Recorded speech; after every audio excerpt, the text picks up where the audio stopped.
that saved a wretch like me.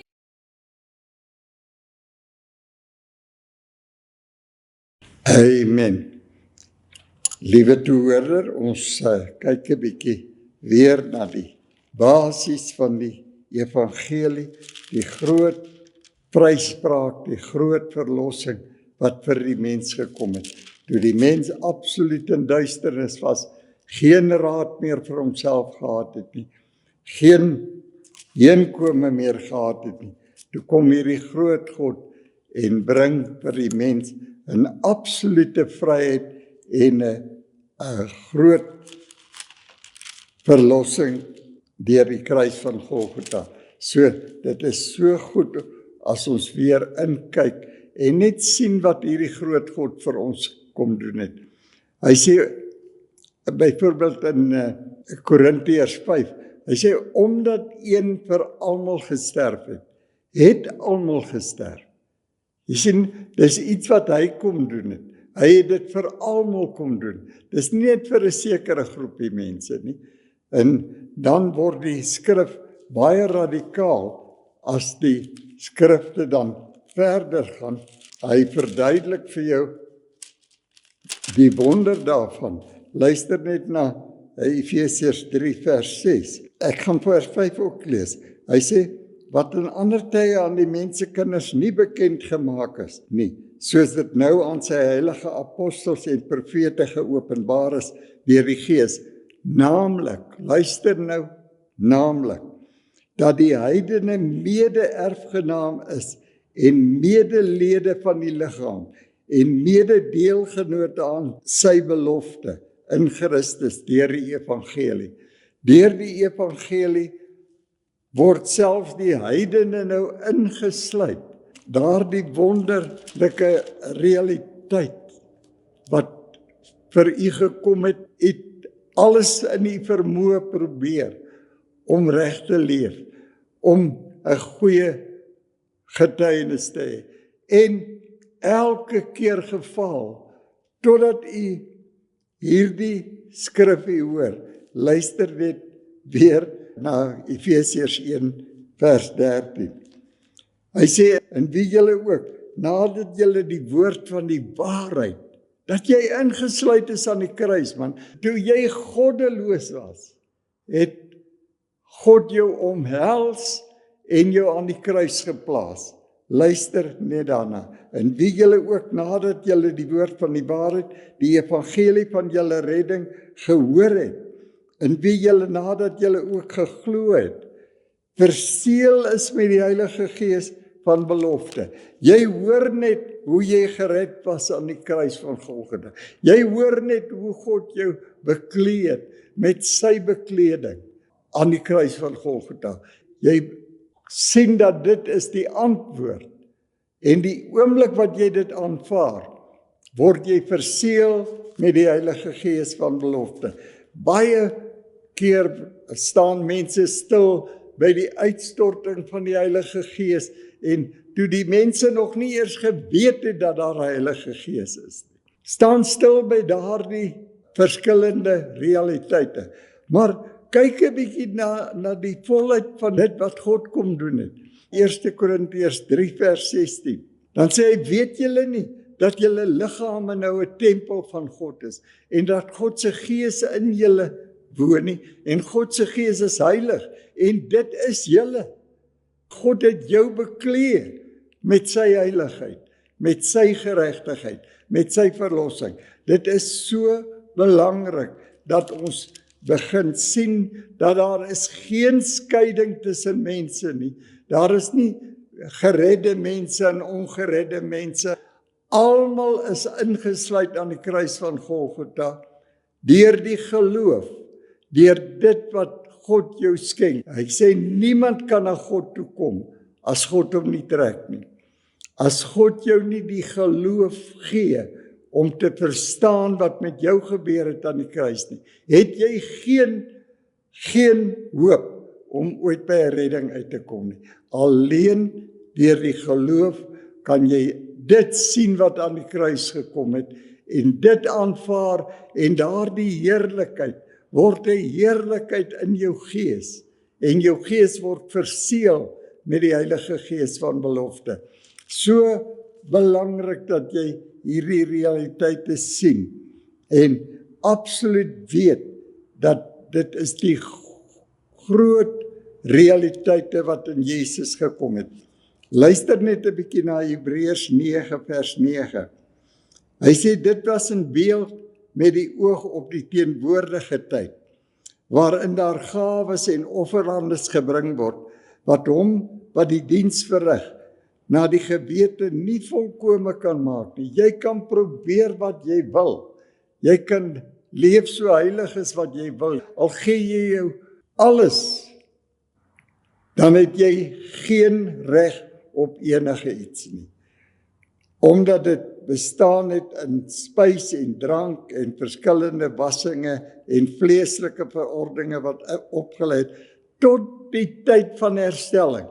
Wanneer het die tyd van herstelling gekom? Aan die kruis van Golgotha.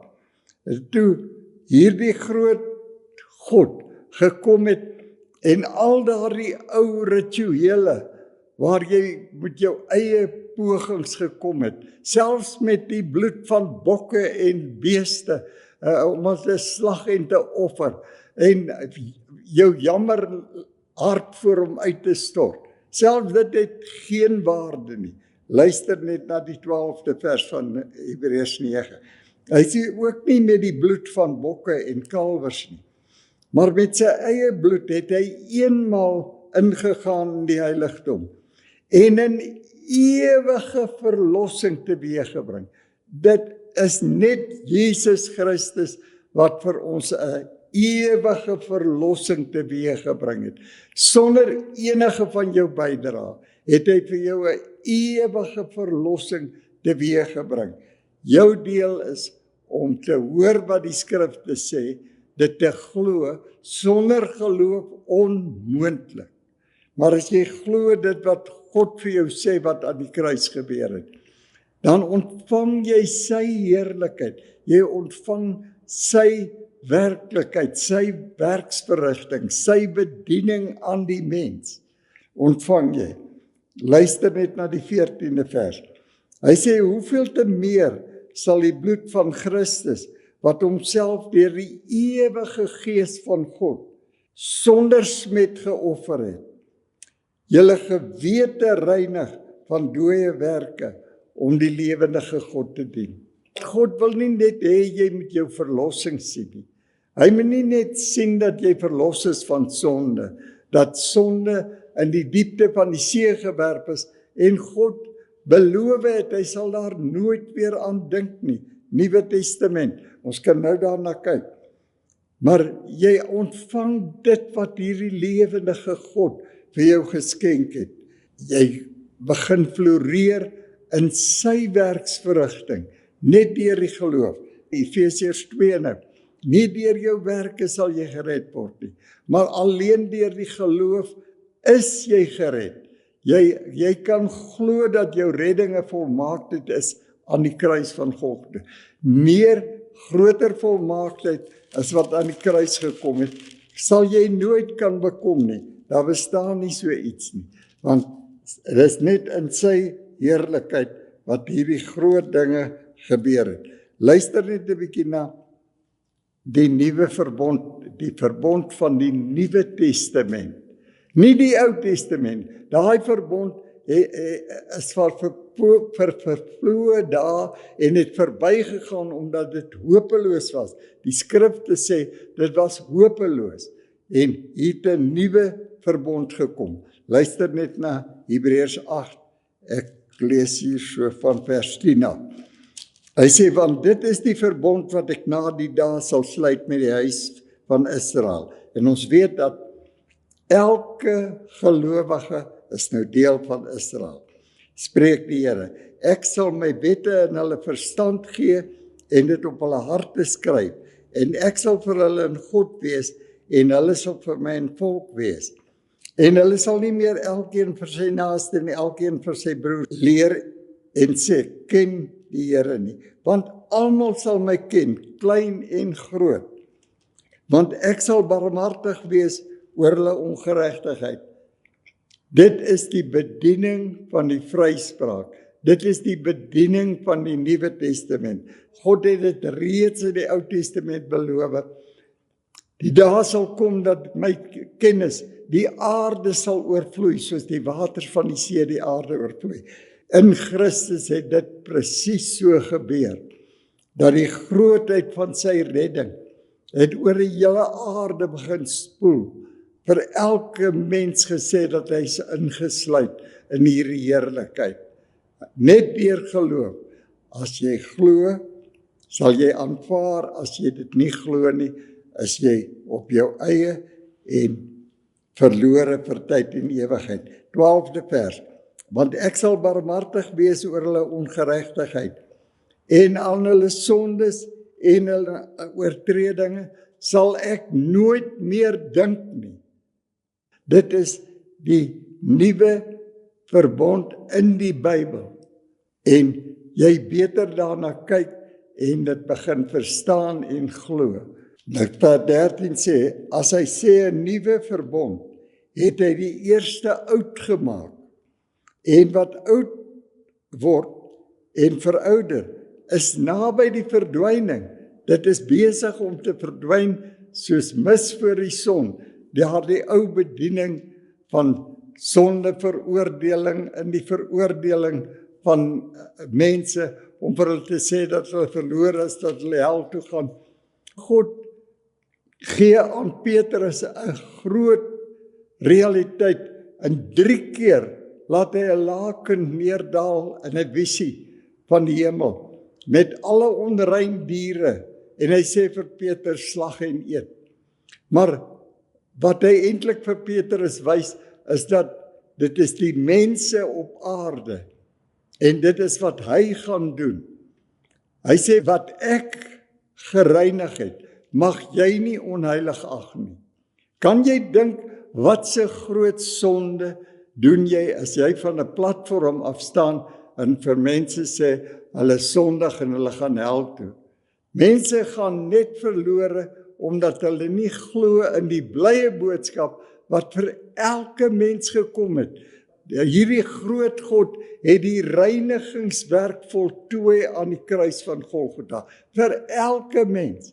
Elke mens is gereinig, geheilig, bekleed met God se bekleding, sodat ons absoluut in een oomblik verseël kan word met die Heilige Gees van belofte. Nou ons weet dat die mens is gees, siel en liggaam.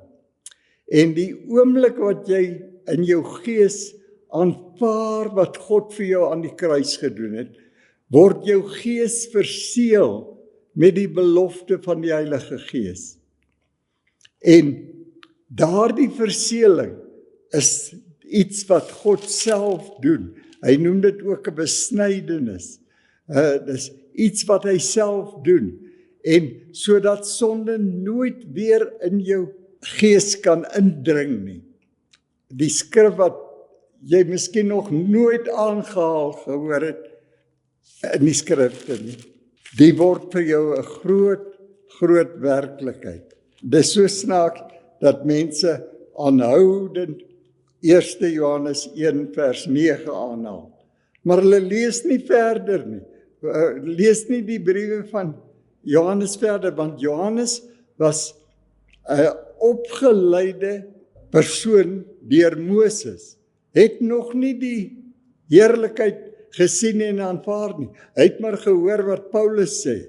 Luister net, hoe sien hy dit in 1 Johannes 3. Ek gaan so van vers 7 aflees. Hy sê, my kinders, laat niemand julle mislei nie. Wie die geregtigheid doen, is regverdig soos hy regverdig is. Met ander woorde, hy wil nog dit doen, maar jy kan dit nie doen nie. Jy moet dit aanvaar. Jy moet dit doen wat Paulus gesê het. Jy moet die geregtigheid aanvaar. Dit is 'n geskenk van God. 8de vers. Hy wat sonde doen is uit die duiwel, want die duiwel sondig van die begin af. Vir hierdie doel is die Seun van God verskyn, om die werke van die duiwel te verbreek. Luister na die 9de vers. Hy sê, elkeen wat uit God gebore is, doen geen sonde nie, omdat sy saad in hom bly. Dit is die verborgenheid van die skrifte. As jy nie Jesus Christus sien, die saad wat vir jou gekom het, die saad wat God kom saai het deur sy woord. Hierdie woord is die saad wat gekom het. Hierdie saad is Jesus Christus homself, die vryspraak van die mens. En dit is dit wat verborge was vir eeue en geslagte, maar nou aan die mens geopenbaar is. Dit is so pertinent in skrifte beskryf. Jy kan nie 1 of 2 versies lees en probeer 'n uitspraak maak nie. Jy moet die skrifte ken, en dis daarom wat ons gereeld seminare aanbied, en u is baie welkom om ons te skakel en deel te neem. Dis absoluut vry, en te sien hoe hierdie groot God u waarlik liefhet en u bekleed met die volle heerlikheid. Terwyl ons hier in Hebreërs is, in Hebreërs 10, luister net wat sê hy in Hebreërs 10 vers 14. Dan praat ek van die kruisdood, wat die mense nie verstaan nie. Hy sê, want deur een offer wat God gebring het hy vir altyd volmaak die wat geheilig is. Nou dit is so belangrik om te sien dat dit is 'n afgehandelde werk aan die kruis van Golgotha. Wie en wat is geheilig? Luister net na die vorige verse, vers 9 en 10, vir dis van Hebreërs 10. Hy sê, het hy daarna gesê, kyk ek kom om u wil te doen, o God. Dis nou Jesus wat gekom het om aan die kruis van Golgotha te sterf. Ek het gekom om u wil te doen, o God. Hy neem die eerste weg en stel die tweede in. Dit is so uiters belangrik, dat ons hierdie elke skrifgie sal betrag en sal mediteer daarop. Mediteer in die oorspronklike taal bedoel praat eintlik van 'n wedergeboorte. Wanneer jy mediteer op hierdie skrifte, word daar 'n geboorte binne in jou plaasgevind en jou gees begin absoluut vry word en jy begin hierdie heerlikheid daagliks in jou gees waarneem, dat jy waarlik vry is. Hy het dit gedoen deur sy eie wil. Die kruisiging was God se eie wil. En luister nou net, hy sê deur hierdie wil is ons geheilig deur die offer van die liggaam van Jesus Christus. Net eenmaal. Daar's nie 'n ander redding wat ooit sal kom nie. Daar is geen ander verlossing wat ooit kan kom nie. Daar is geen ander heiligheid, daar is geen ander kennis wat ooit sal kom nie. Die hele volheid van bekleding het aan die kruis van Golgotha gekom. En nou is dit jou en my voorreg om hierdie heerlikheid te aanvaar deur die geloof. Ek wil weer vir u Markus 11 vers 24 aanhaal. So belangrik. Hy sê as jy na God toe kom vir enige iets, glo dat jy dit al reeds ontvang het, en dit sal so wees.